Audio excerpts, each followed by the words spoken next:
Welcome to Balaji ಮನೆ. ನಾನು ಗಾಯತ್ರಿ ವೆಂಕಟೇಶ್. ಇವತ್ತು ಬೇಸನ್ ಲಾಡು ಮಾಡೋದನ್ನ ತೋರಿಸ್ಕೊಡ್ತಾ ಇದ್ದೀನಿ. ಕಡಾಯಲ್ಲಿ ಅರ್ಧ ಕೆಜಿ ತುಪ್ಪ ಹಾಕಿದ್ದೀವಿ ಮತ್ತು 5 ಗ್ಲಾಸು ಕಡಲೆ ಹಿಟ್ಟು ಹಾಕಬೇಕು. ಈಗ ಇದನ್ನು ಚೆನ್ನಾಗಿ ಹುರಿಬೇಕು ನೋಡಿ. ಇದನ್ನು ಹುರಿತಾ ಇರ್ಬೇಕಂಗೆ ಭಾಳ ಹೊತ್ತು ಹುರಿಬೇಕು. ಇದನ್ನು ಹುರಿತಾ ಇದ್ದರೆ ಘಮ ಘಮ ಅಂತಂದೇಳಿ ಪರಿಮಳ ಬರ್ತದೆ. ಅಲ್ಲಿ ತನಕ ಹುರಿಬೇಕು. ಇದನ್ನು ತೋರಿಸ್ತೀನಿ ಮುಂದೆ. ಈಗ ಇದನ್ನು ಹುರಿತಾ ಇದ್ದಾರೆ ನೋಡಿ. ಇದನ್ನು ಹುರಿತಾನೇ ಇರಬೇಕು, ಭಾಳ ಹೊತ್ತು ಬೇಕಾಗುತ್ತೆ ಇದಕ್ಕೆ ಹುರಿಲಿಕ್ಕೆ. ಅದಕ್ಕೋಸ್ಕರನೇ ಸ್ಟವ್ ಯಾವಾಗಲೂ ಸಿಮ್ ಒಳಗೆ ಇಟ್ಕೊಂಡು ಹುರಿರಿ, ಇಲ್ಲ ಅಂತಂದರೆ ತಳ ಹಿಡಿದು ಬಿಡ್ತದೆ. ಈಗ ಇದನ್ನು ಹುರಿತಾ ಸ್ವಲ್ಪ ತಾಯ್ತು ನೋಡ್ರಿ. ಸ್ವಲ್ಪ ಕಲರು ಈಗ ಸ್ವಲ್ಪ ಚೇಂಜ್ ಆಗಿದೆ. ಇನ್ನು ಇದೇ ಥರ ಇನ್ನು ಸ್ವಲ್ಪ ಹೊತ್ತು ಹುರಿಬೇಕು. ಇದಕ್ಕೀಗ ಇನ್ನು ಸ್ವಲ್ಪ ತುಪ್ಪ ಹಾಕಿದ್ರು ನೋಡಿ. ಅದು ಯಾಕಂತಂದ್ರೆ ಸ್ವಲ್ಪ ಗಟ್ಟಿಯಾಗಿತ್ತು ಭಾಳ, ಅದಕ್ಕೋಸ್ಕರ ಇನ್ನು ಸ್ವಲ್ಪ ತುಪ್ಪ ಬೇಕಾಗಿತ್ತು, ಹಾಕಿದ್ದೀವಿ. ಈಗ ಇದು ಹುರಿತಾ ಈಗ ನೋಡಿ, ಇದು ಈ ಥರ ಸ್ವಲ್ಪ ಕಲರು ಚೇಂಜ್ ಆಗ್ತಾ ಇದೆ. ಈಗ ಇದು ಹಾಫ್ ಆನ್ ಅವರ್ ಆಯ್ತಿದ್ದು ಹುರಿತಾ ಇನ್ನು ಸ್ವಲ್ಪ ಹೊತ್ತು ಬೇಕಾಗುತ್ತೆ ಇದಕ್ಕೆ. ಈಗ ಇದು ಹುರಿತಾ ಮುಕ್ಕಾಲು ತಾಸು ಆಯಿತು ನೋಡಿ.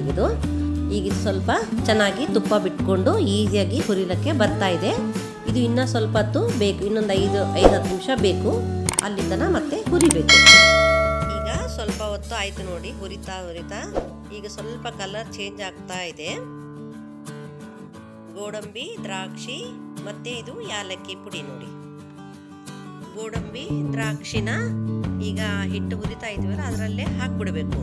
ಅದೇ ಮತ್ತೆ ಏನು ಸಪ್ರೇಟಾಗಿ ಹುರಿಯೋದು ಬೇಕಾಗಿಲ್ಲ. ಇದೇ ಬಿಸಿಗೆ ಅದು ಗೋಡಂಬಿ ದ್ರಾಕ್ಷಿ ಚೆನ್ನಾಗಿ ಹಾಕ್ಬಿಡ್ತವೆ. ಈಗ ಇದಕ್ಕೆ ಸ್ವಲ್ಪ ಹಾಲನ್ನ ಹಾಕಬೇಕು ನೋಡ್ರಿ. ಇದನ್ನು ಹಾಕ್ಬಿಟ್ಟು ಚೆನ್ನಾಗಿ ಈ ಥರ ಕೈ ಆಡಬೇಕು. ಈ ಹಾಲು ಹಾಕೋದ್ರಿಂದ ಹಿಟ್ಟು ಅದೆಲ್ಲ ಹಾಕಿ ಹುರಿತಾ ಇರ್ತೀವಲ್ಲ ಅದೆಲ್ಲ ಸ್ಮೂತಾಗಿ ಆಗುತ್ತೆ. ಅದಕ್ಕೋಸ್ಕರನೇ ಹಾಲು ಹಾಕಬೇಕು. ಹಾಲು ಹಾಕಿರ್ತೀವಲ್ಲ ಅದಕ್ಕೋಸ್ಕರನೇ ಇದು ಇನ್ನು ಸ್ವಲ್ಪ ಹೊತ್ತು ಹಾಲಿನ ವಾಸನೆ ಹೋಗೋತನ ಹುರಿಬೇಕು. ಈಗ ಸ್ಟವ್ನ ಆಫ್ ಮಾಡಿಬಿಡ್ಬೇಕು. ಈಗ ಈ ಹಿಟ್ಟನ್ನ ಹುರಿದಿದ್ವಲ್ಲ ಇದನ್ನು ತೆಗೆದು ಒಂದು ಬೌಲಿಗೆ ಇಡಬೇಕು. ಅದು ಹಿಟ್ಟು ಎಲ್ಲ ತಣ್ಣಗಾಗಬೇಕು, ಅಲ್ಲಿ ತನಕ ಅದನ್ನ ಹಾಗೆ ಇಡಬೇಕು. ಈ ಹುರಿದಂಥ ಹಿಟ್ಟಿಗೆ ಈಗ ಯಾಲಕ್ಕಿ ಪುಡಿನ ಹಾಕಬೇಕು. ಇದು ಸಕ್ಕರೆನ ಪುಡಿ ಮಾಡಿ ಇಟ್ಕೊಂಡಿರೋದು. 5 ಗ್ಲಾಸು ಹಿಟ್ಟು ಹುರಿದು ಇಟ್ಕೊಂಡಿದ್ವಲ್ಲ ಅದಕ್ಕೆ 5 ಗ್ಲಾಸು ಈ ಪುಡಿ ಸಕ್ಕರೆನ ಹಾಕಬೇಕು. 5 ಗ್ಲಾಸ್ ಹಿಟ್ಟಿಗೆ 5 ಗ್ಲಾಸು ಸಕ್ಕರೆ ಹಾಕ್ರಿ. ಸ್ವಲ್ಪ ಸಿಹಿ ಕಮ್ಮಿ ಬೇಕು ಅಂತಂದರೆ 5 ಗ್ಲಾಸಿಗೆ 4/4 ಸಕ್ಕರೆ ಪುಡಿನ ಹಾಕ್ರಿ. ಈ ಥರ ಈಗ ಇದನ್ನ ಚೆನ್ನಾಗಿ ಕಲಿಸ್ಬೇಕು, ನಾದಬೇಕು ನೋಡ್ರಿ. ನಾದಿ ಚೆನ್ನಾಗಿ ಈ ಥರ ನಾದಬೇಕು. ನಾದಿದ್ರೆ ಉಂಡೆ ಸ್ಮೂತಾಗಿ ಬರ್ತವೆ. ನಮ್ಮಮ್ಮ ನೋಡ್ರಿ, ಇವ್ರ ಹತ್ರನೇ ನಾನು ಅಡುಗೆ ಎಲ್ಲ ಕಲ್ತಿರೋದು. ನಮ್ಮಮ್ಮನ ಹತ್ರ. ಅಮ್ಮ ಇಲ್ಲಿ ನೋಡ್ರಿ, ಇಲ್ಲಿ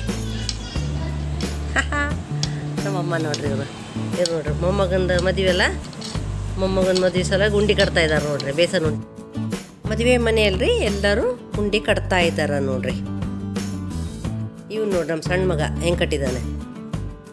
ಇವರೆಲ್ಲ ಉಂಡೆ ಕಟ್ತಾ ಇದ್ದಾರೆ. ಈಗ ಉಂಡೆ ಎಲ್ಲ ರೆಡಿಯಾಗಿದೆ ನೋಡ್ರಿ. ಈ ಸೈಜ್ ಕಟ್ಟಿದರೆ 80 ಉಂಡೆ ಆಗುತ್ತೆ.